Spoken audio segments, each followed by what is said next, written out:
Well, in the world of sport, there is plenty on. Saturday's an enormous day at Royal Randwick, the first day of Sydney's autumn racing carnival. The $1 million Randwick Guineas, Group 1. $1 million Canterbury Stakes, Group 1. By the way, I told you all to back Elizabeth last week in the Surround Stakes for a place. It paid $7. The Group 2 Challenge Stakes for the sprinters. On Saturday, $500,000. The Group 2 Todman Stakes, that's for 2-year-olds, a dress rehearsal for the Golden Slipper.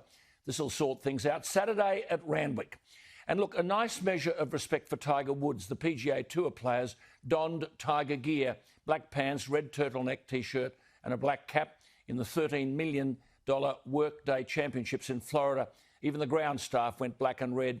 It's the first time Tiger has spoken since the accident. He said, it's hard to explain how touching today was when I turned on the TV and saw all the red shirts. To every golfer and every fan, you're truly helping me get through this tough time. In cricket, it was great to see a fight back by the Australian T20 side last night. They've won the third match at Wellington in an empty stadium, I might add, but Aaron Finch should have been out first ball, LBW. The umpire hesitated, said not out, even though the replay showed the ball would have hit the stumps. He went on to score his first T20 half-century in 27 games. But he and Glenn Maxwell then butchered the New Zealand attack. So it's 2-1 to New Zealand, 2 games to go. Maxwell made 5 runs off his first 9 balls and then 65 off his next 20. 28 in 1 over, all boundaries. And the spinner Ashton Agar took 6 for 30, the best figures ever recorded by an Australian. He took 4 wickets in 7 balls. So the momentum's now with Australia. Next match, 5 o'clock tomorrow, our time. And in tennis, a really pleasing result. The gifted 21-year-old Australian Alexei Popyrin has come from a set down to win his first ATP tennis title. I've warned you all along, this kid can play. He beat some highly ranked players to get there, including the 2014 US Open champion, Marin Cilic. Remember the name, Alexei Popyrin, very gifted.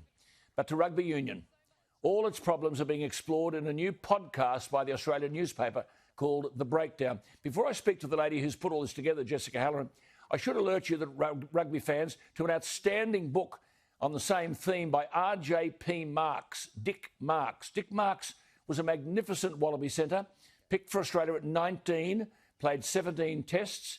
He was in the last Wallaby side to beat the Springboks in Johannesburg. What sets him apart, though, is he is a first-class scholar, possessed of a magnificent mind, and he doesn't miss a beat in this splendidly researched book, appropriately titled The Descent of Australian Rugby, Hellish Times for the Game They Play in Heaven. This is territory which is covered from a different perspective in the podcast, where Jessica Halloran has spoken to all manner of people about the same thing.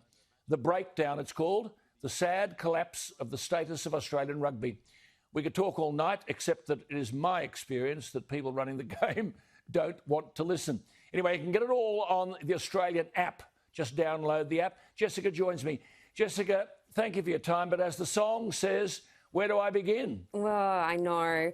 Well, look, I began in a good time for the game, which was in 1984, a time that you know really well.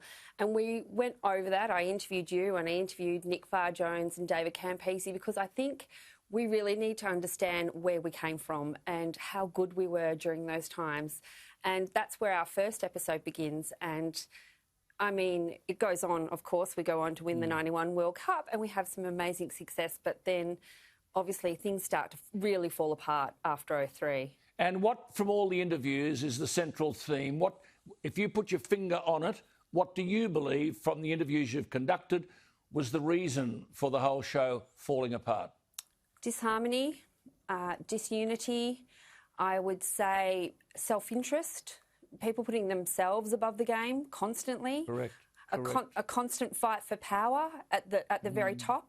Yep. And in the end, the people that hold up the game were grossly neglected. And absolutely. We're talking about so you wrote David Campese, who gave so much. I called him the Bradman of rugby. He played for nothing. We're all amateurs. He can't get a Guernsey. It's top-heavy with administrators. I mean, as I speak to you, and you can do this, you can investigate this, rugby is in a real dilemma with a new sponsor. I'll leave it all at that, but there are developments there virtually overnight. I mean, but if people like David Campese and Nick Farr-Jones, who are winners in the game, but utterly frustrated, where does the hope lie? Yeah, well, in my interview with David Campese a few years ago, he was working for the Classic Wallabies and going out and doing coaching clinics at the grassroots. And what he saw there alarmed him, which was he would stand at the end of a session and say, OK, name your favourite wallaby. And kids couldn't name a wallaby. Couldn't name them. And anyway, he would go back and report this back to the head office. And he said they just did not want to know. I asked Australian Rugby to make David Campese an ambassador for school rugby. I said send him out to the schools to encourage people, because the soccer nets and AFL goalposts, nothing has happened. I mean, it is just extraordinary, isn't it? I said, OK, let the rugby family join up. Ask them all to pay $100.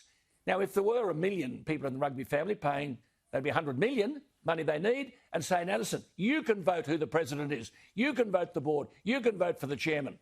They don't want to do that because it threatens their power. I think the Barcelona FC model would be a perfect solution to this issue. I mean, you've got 144,000 paid-up members paying, to support their club, their team. And I think the care is there, Alan, as you well know. 40,000 Australians paid their way to go to the 2019 World Cup. So the fan base is there. They are just so fed up. Good on you, Jess. I'll just leave you with one note. I got a letter from a man who said he's offering Rego for his under-6 players, self-funded by a little club. He said, Alan, I called the ARU and the Waratahs to see if they could help promote. He said to me, you know the reply? They got no reply. That's Nigel. Good on you, Nigel, president of Newport Junior Rugby. Jess, thank you so much for what you're doing. Look forward to following it on the app. And keep at it. We'll get there in the end. Thanks for having me on, Alan. All right, there she is, Jessica Halloran. Go to the Australian, check the app, and it's all there.